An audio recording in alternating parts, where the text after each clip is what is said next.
You've probably never thought about it, but springs are everywhere. These metal coils are made in an immense variety of sizes and strengths. Springs function due to their qualities of elasticity and compressibility.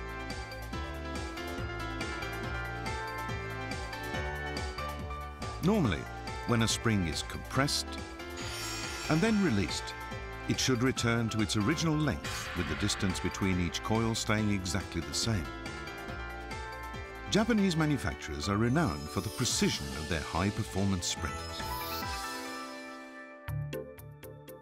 Let's take the spring inside a ballpoint pen as an example. We're not talking about this spring. There's another, really tiny one inside the tip. It has a diameter of just 0.14 millimeters. This spring holds the ball in place and regulates ink flow. Japan is the world's leading producer of miniature springs like these. And Japanese engineers are constantly working to make springs even smaller and more precise. We do as much as we can by machine, of course, but more than half the work still has to be done by hand. Precision machinery can now mass-produce millions of these tiny springs.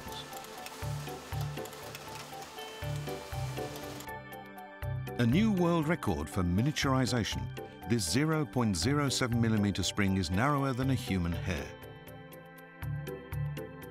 It was developed to be small enough to pass through the brain's blood vessels for use as a stent. Springs show growing potential for a range of medical applications.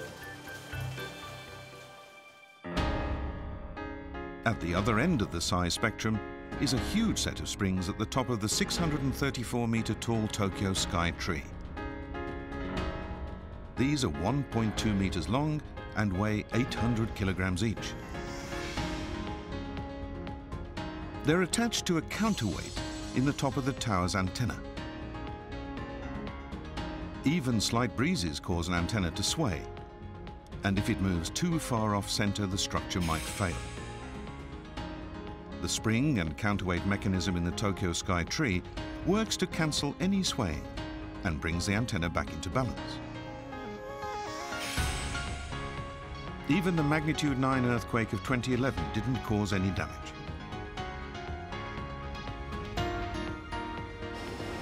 Ensuring precise spacing between coils is just as important for giant springs like these. Manufacture is done almost entirely by hand, requiring a high level of skill.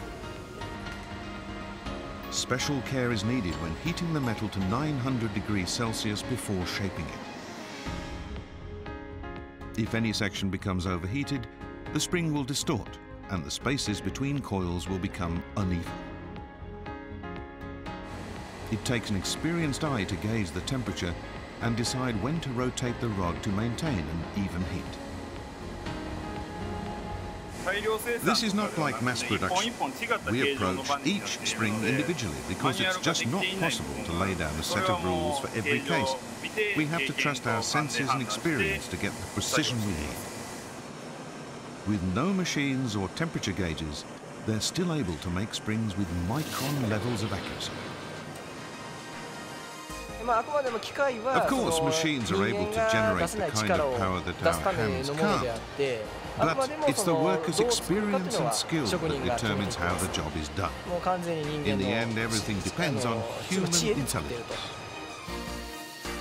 Mass-produced or handcrafted, the high precision of Japanese-made springs is the result of long refined engineering skills.